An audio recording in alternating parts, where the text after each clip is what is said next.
So, we're live.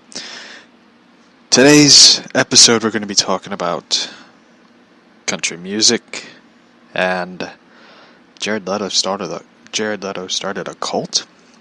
Wow, someone just sent me that message. So, sit back, relax, and let's play the intro.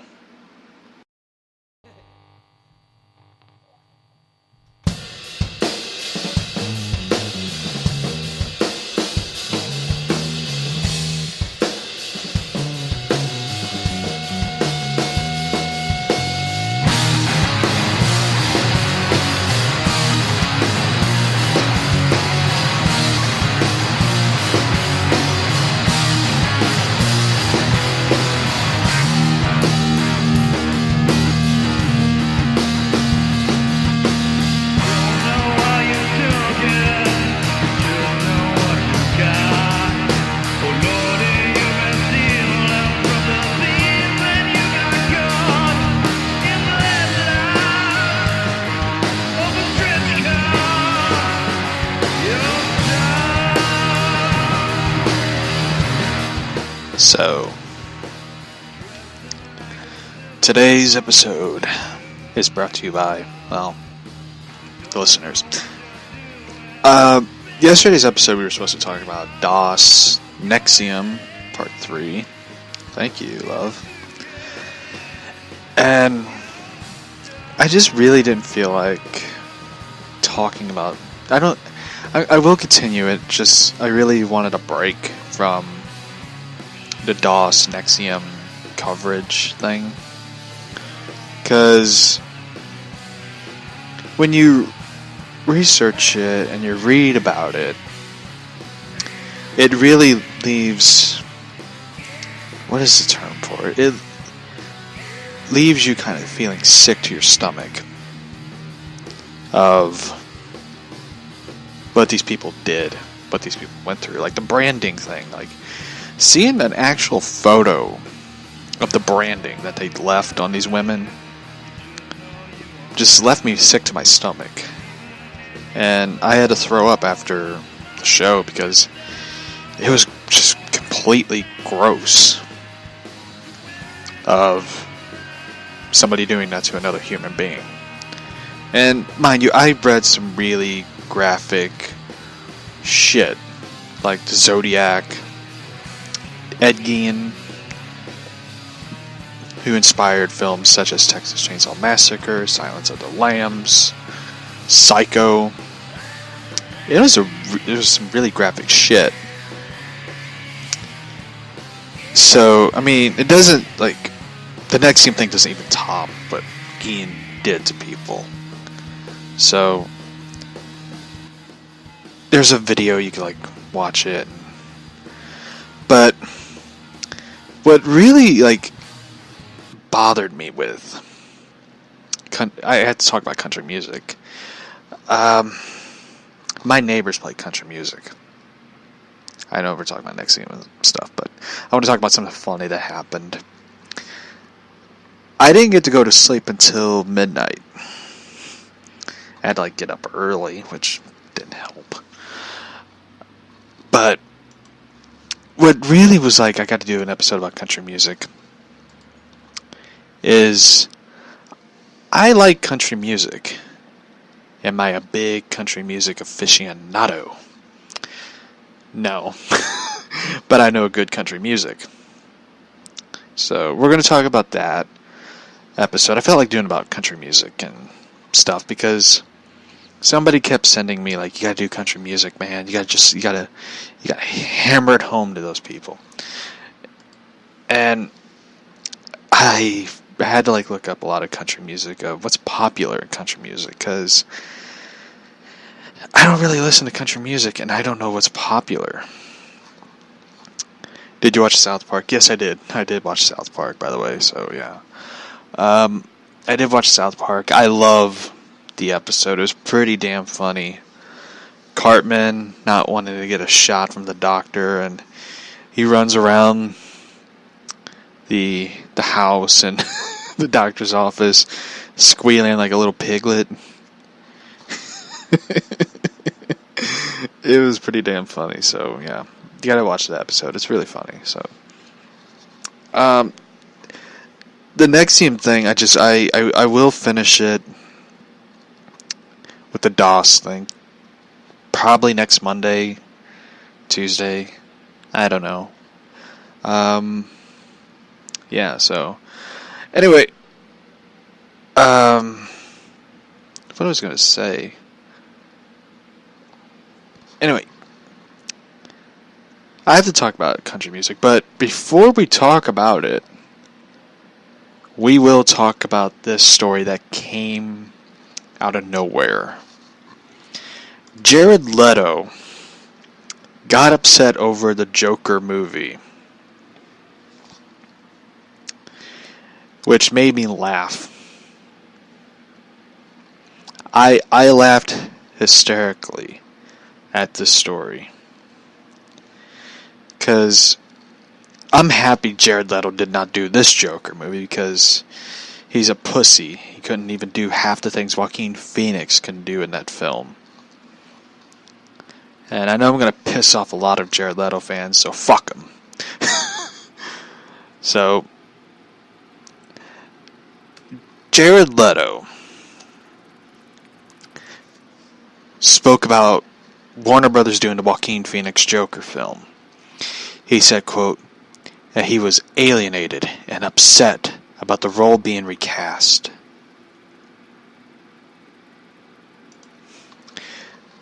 I wonder if someone told him, like, this is a different Joker movie. This Joker movie actually has balls to do things that you couldn't do in Suicide Squad.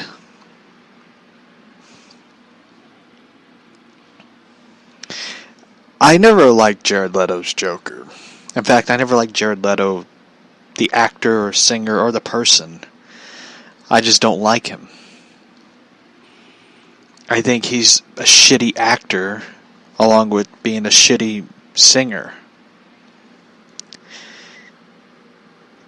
I seen him in one film that I like, and it's called American Psycho. Christian Bale plays Huey Lewis in the News, hip to be square, as he bashes Jared Leto's head in with an axe. And that was a really good fucking scene. Like Christian Bale, you know how they always say that actors chew up scenery, chew up the scene? Christian Bale devoured it. Like, Jared Leto really didn't have to do anything except be himself a douchebag and just get bludgeoned to death with an axe. That was pretty much it. Christian Bale had to do a lot of the heavy lifting. And I know there's going to be a lot of people who'll be saying, like, well, he won an Oscar. You know what? So did Christian Bale. He lost a ton of fucking weight and had to learn how to be a Boston boxer who was a drug addict. That's what he pretty much had to learn. Jared Leto just had to lose weight and wear women's clothing and put on makeup. That's pretty much it. And I'm going to get a lot of hate from people. My podcast is going to go from a 5-star iTunes podcast to 1 star just for fucking around with Jared Leto fans, just by pissing them off. Because Jared Leto started a cult. He did. He had a bunch of people. I gotta read this article because someone sent me this on Twitter, and they even had the photos, and it was like cringy and a bit disturbing.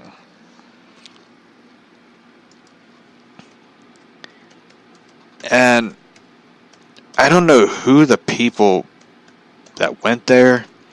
I just want to ask them the question: was it worth the money?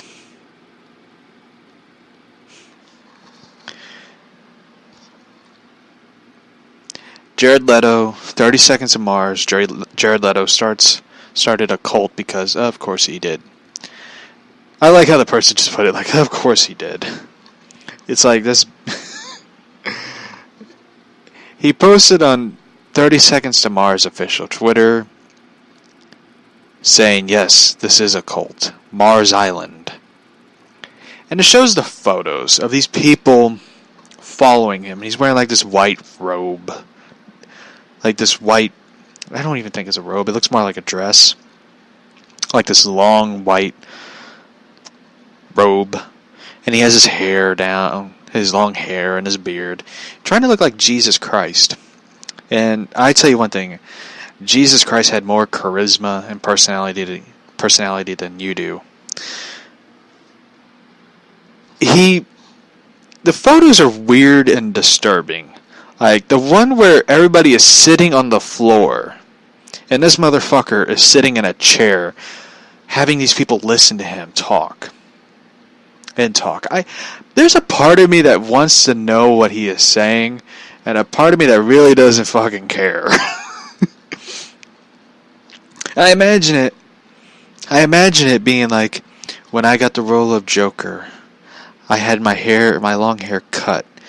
Then I took something and I shaved my eyebrows, trying to reach the edginess of Edgelord, because I am Jared Leto. I imagine that's how he fucking did it. Like, he refers to himself in the third person. But yet, Joaquin Phoenix lost 50 pounds and really just studied being the Joker. This guy just came in going like, yeah, we need some tattoos. I will be shirtless throughout the scenes. I need my eyebrows shaved. Yeah, that's pretty much how I'm going to do it. Like, I know there's people that love his portrayal of the Joker. I am one of those people who don't like it. I don't love it. I don't like it. I hate it. Because when you think of the Joker, you think of him being this unpredictable monster who is about chaos and anarchy and really just messing with people. Not physically, but psychologically. Like, the psychological aspect of the Joker is fascinating because you really can't put your finger on it of what it is. He is just a crazy person. And I have to say a lot of things. Like, Jack Nicholson. Like, somehow people brought in Jack Nicholson into the whole discussion of the Joker, saying he wasn't really accurate as the Joker. Bullshit. Jack Nicholson is a legend. God bless him. He's a legend. His Joker was unpredictable. He was funny. He had the laughter, though. Like, I'll admit, Joaquin Phoenix gives stiff competition of the laughter. Because when I heard his laughter, that was really unnerving. I know a lot of people are like, well, Jared Leto's laughter was unnerving. No, Jared Leto's laughter sounded like a dying cow gasping. Jack Nicholson's laughter is just iconic. So is Mark Hamill. But, I know a lot of people always say Mark Hamill is the best Joker. It's like, he is, but technically he just voiced the Joker. He didn't play the Joker physically. But Ledger's Joker, the reason why a lot of people go back to Ledger's Joker is because the look. You look at Jared Leto's Joker, it's great value. But there is no value in it. But if you look at Heath Ledger's Joker, there's something about it that's just always iconic. It's probably the disheveled look.